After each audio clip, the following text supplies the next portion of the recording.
Арбаға мінгелі Ыбырайдың аузы бір дамыл көрсеші. Көнтегеріні қабыршықтанып, кептеле толған насыбаймен томпайып сөйлеймін деп аузы суланып, былш-былш түкіреді. Түкірген сайын ерілімге жиналған көлдей боп насыбайдың қиқымы езуіне жабыса түседі. Қитарланған шағыр көз иесінің сөзіне мейірі қанған секілденіп күлім қағады. Төңкерген табақ секілденіп екі беттің бұжыры аты жердің адырына теңдес.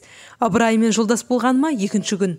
Бірінші жолыққанында ол өзін маған батырақпын деп таныстырды. Танысып ала сөйлестік. Ескектеп соққан желдей бұрқырап жатқан бір сөз. Шыны қайсы, өтірігі қайсы, оны бірден айыру қиын. Адыр-бұдыр оғаш сөздер одағайлап, маған да нанар ма екенсің деген секілденіп, қиялыңды кезіп көлбеңдеп жүр. Жүріп келеміз. Жол бойы қарауытқан қалың ағаш, ойдым-ойдым алаңында сағымға бөленіп, сандақталып жүрген топ-топ мал. Совхозға келдік, мал совхозға деді. Ыбырай маған бұрыла түсіп. Ферма тұрған қыстауға келдік. Біріне бірі мінгестіре салған ескі қызық үйлері бұрыш біткені мүжіліп, есіліп, құлауға қолы тимей тұрған іспетті. Кең арасында шағырмен оралып, құйрығы шушайып тауықтар жүр. Көлбақаша секеңдеп үй қояндары жүр.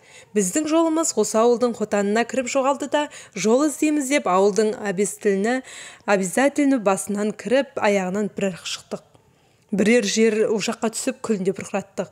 Жер ошақ басындағы таба леген шіркеудің қоңырауынша даңғырлады.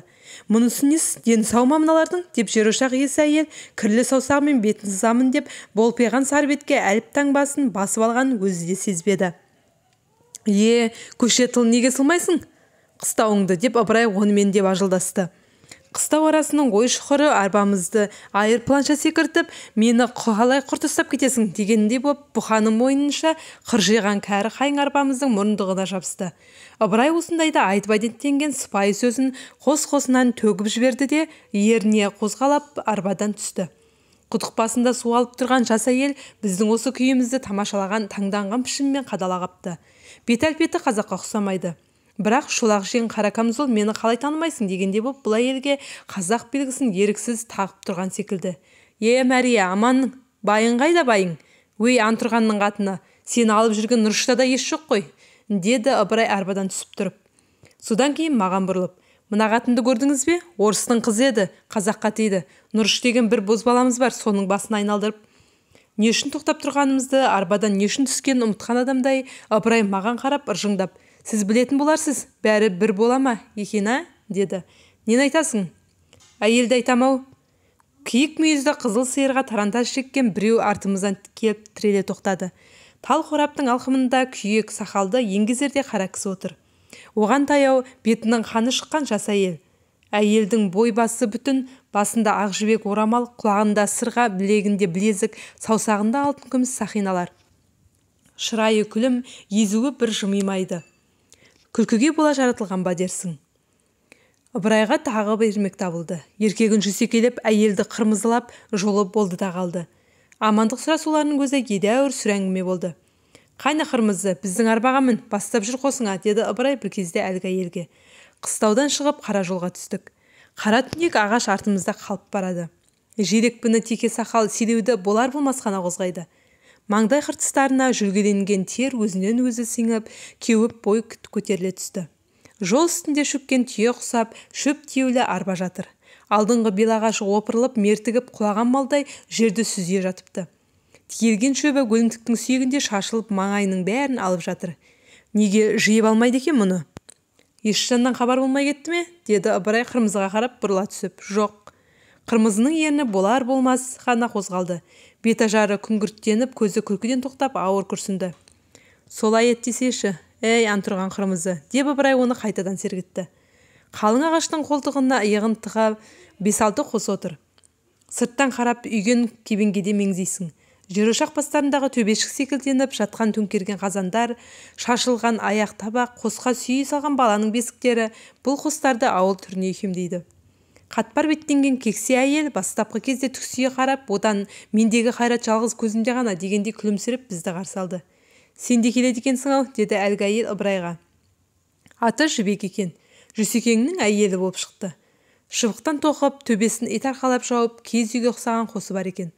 Тұмсығынан ілінген қасқыр терідей самсатып ілінген ескі киімдер. Төр алдына төсеулі ескі кілем шаңмен тұншығып, өңі қиқулданып, менде қазір сын жоқ, мені баяғыда әкелмедің ғой деген секілденіп жатыр. Құдай атсын-ау, Ыбырай, деді Жібек күлімдеп. Бізге күйеу ғой, мына Ыбырайды айтам, осының әйелі біздің қайынсіңліміз, көрген шығарсыз біздің Еркежанды, деп Жібек маған бұрылды. Я, дұрыс айттың, осы елдің қатынын көруге жүреді осы кісі, деп Ыбырай тәлкектеді. Көрмей, көзін жұмып отырмаған шығар, кәрі кісі көрінбейді ғой, деп Жібек кәрі көзін тағы күлім қақтырды. Жалпы көзқарасы сендейдің талайын арбағанмын дегенді аңғартқандай. Қырмызы өзі сөзден ұялысы тапқан адам секілден қырын қарады. Сол күйі самаурынды бір құлағынан сүйрей тысқа шықты ол. Қозғалысы кербез, біз өкше сары бәтеңкенің жерге басқан сыбдыры болар болмас қана естіледі. Еріне басып Жүсекең келді. Есік алдына отырып шешініп үсті басы қағынудың өзі сүт пісірім уақыт алды. Жүрген боп жатырмыз, не шығатынын бұдан, ұйтқырлы бағамыз жоқ, деді Жүсекең өкілеп. Бұл кісі осы жердегі совхоз балының Гуртопровы екен. Фермаға қаймақ апарып тапсырып, сол бетінде бізге кездесіпті. Совхоз шаруасын сөз қылдық. Жүсекең тым салқын өкілеуді күшейтіп әңгіменің өрісін тарылта түседі. Мен мұның себебін түсіне алмадым. 3 жылдан бері совхоздың жұмысында жүрсе, жай ғана жұмыс емес, бір сыдырғы малға жауапты Гуртоправ болса, сөйтіп отырып, сол шаруашылықпен ешбір жұмысы жоқ адам секілденіп сырт берсе, не деп бағалар едіңіздер? Паровозша ентігіп сары самаурын келіп жетті. Қырмызының қолында жас баланың бетінде көмпейіп жаңа піскен табанан. Әкелдеймін, деді Ыбырай Жібекке ек көтер. Қойшы қағыңғыр. Жемейміз ендеше, алып кет наныңды, деп буы бұрқыраған ыстық нанды Ыбырай Жібекке қарай ысырды. Бай-бай, қағың қарай, бұл енді сөйтеді, деп Жібек қозғалып сары аяқты қолтығына қысып, шапан жамылып қостан шықты. Мен Жүсекеңді айналдырып отырмын. Совхоз шаруасының жөнін сұраймын. Мал өсіре біле ме осылар? Нұрыштар ақылы ой болған соң не өңдірсін? Текке әурешілік, осы малды өсіріп бер деп менің еркіме берсінші, қалай өсірер екем, деді Жүсекең көтеріле түсіп. Екі сөзінің бірі Нұрыш. Нұрыш деген біреу осы Жүсекеңнің тынысын тарылтып, өрісін кесіп отырған секілді. Нұрыштың кім екенін сұрап көріп ем, осындағы бір ит сұрамай-ақ қойыңыз, деді Жүсекең маңдайы кіржиіп. Шеттен келген сый құдағы секілден жирен шапанының өңірін қымтай түсіп Жібек келді. Қағын қарай жоқ жерде қысып, біреу көреме деп жаным шықты ғой, деді дастархан басына отырып жатып. Қолтығына қысылған сары аяқты суырғанда орта белінен келтіріп салған сары май көзге шалынды. Тез әкел, нан суып барады, деді Ыбырай аяқтағы майға ұмтылды. Мен де ұмтылдым майға. Бірақ осы майдың әкеліну тарихы жүрекке жұмбақ боп қадалды да, тәттілік дәмін әсірде түскен тәрізденді. Андрей білем келе жатқан, оны үлестіретін шығарау, деп бір әйелдің даусы қостың сыртынан зыңқ етті. Ал мынауыңды жоғалт, бай-бай, жоқ жерде, деп Жүсекең сұрланып қабағы түксие кетті. Жібектің қолы жып етіп аяққа жабысты. Тамсанып біз қалдық. Жұмбақ бұрынғысынан да күшейді. Жәшікті фургон арбасы сығылдап, пар өгізбен Андрей қостың алдына келіп тоқтады. Жібек, аман, сенікі ұна алады, деді сидиған жас жігіт қостың есігінен қарап. Алады, деп өтірік күліп, Андрейді шын сағынып қалған адамдай арсалаңдап Жібек қапшығын сүйреп тысқа шықты. Адам мінезі өз қызық-ау. Бұдан бірер минут бұрын осы Жібек Андрейді әзірейілдер көріп отырды.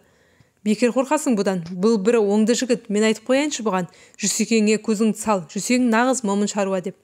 Орыс қызметкерлермен қалай жақындасу керектігін Ыбырай Жүсекеңе айтып жатты. Ақ үнді кірге тартып, Андрей үлестіріп беріп жатыр. Жүсекеңнің үйіне орта қаптай ұн тиді. Көріп отырып көзін қызығады. Еңбек сіңірген соң алғаны жақсы. Бірақ әңгіме сол еңбектің қалай сіңуінде ау. Көк жиегіне кеңірдегіне ілініп қылғынғандай боп нұрын бәсеңдеткен кезде қос мұңы қабырлаған сиырға толды. Сиыр сауғалы әйелдер шықты. Күндізгі бақташы түнгі күзетшіге сиырын санап беріп, сан сапалақ боп базарша қайнап жатты. Жарымай жүрген жас бұзаулар бар, ілмейген арық ауру дейтін ауру емес. 40 күн шілдеде бұзаудың жүдегенін мұнда көрдім. Сиыр сауған әйелдермен араласып, көлеңдеп қырмызы жүр. Әр әйелдің жанына бір барады. Сиыр саумайтын бедің деймін. Жоқ, старший даяркімін, дейді қырмыз жайнан қағып. Ол кісі старший даяркі, біліп қойыңыз, старший даяркінің нақ өзі. Жаттау сау деп бұрылып қарадым. Еңкек жауырынды қара сұр жігіт тостағандай көзін менің ту сыртына қадап тұр екен. Шоқпар бастанған кішкене сойылшасын төсіне тірей тұрыпты. Ол кісі старший даяркі, біліп қойыңыз, деді тағы. Күлімдеген түрмен айтса да, бұл жігіттің бұл жолғы даусында, сөз ыңғайында күлімсіреген шырайының өзінде терең сырдың ізі еріксіз көзге шалынғандай еді. Қарсы алдымызда қаншырдай қатқан қызыл құнажын тұр. Мойны ұрадай тесік жара, жүні қатыңқы. Неге бұлай деймін?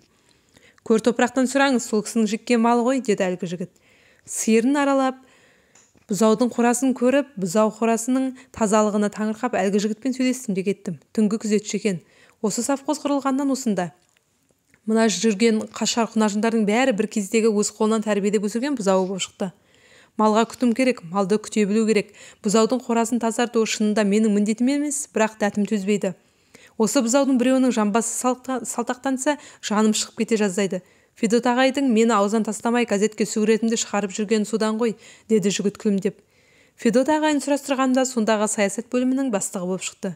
Өзің кімсің, дедім жігітке. Мен кәдімгі осы совхозда жүріп 5 рет бәйге алған, биылғы бәйгеге бұзаулы сиыр алған Нұрыш Жәмпейісов боламын. Арғы төбімді сұрасаң, Амантайдың қойшының баласымын, деді күлімдеп. Жүсекен қосында отырып құлағын шулатқан Нұрышымыз осы екен. Баяғы қыстауда кездесетін Мария дейтін әйел осы келіншегі болып шықты.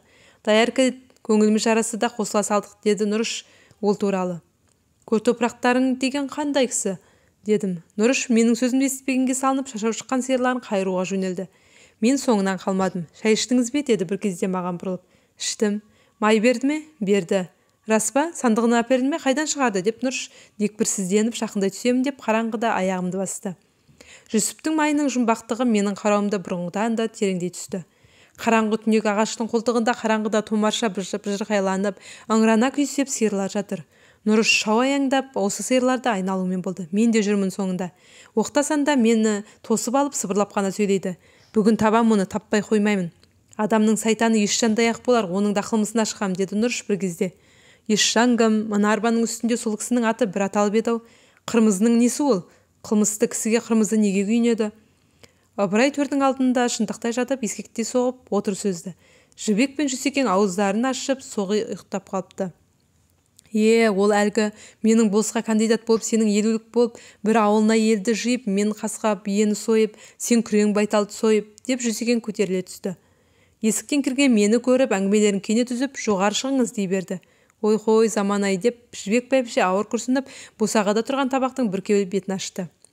Ас ішіп төсекке жаттық. Жүсекең менімен қатар жатыр. Жастыққа басы тиісімен қор етті. Далада қаншама мал жатыр ау, сол малға мен жауаптымын ау деген енедейде ой жоқ. Адамның ұйқысы бұл. Зыр жүгіріп Нұрыш жүр.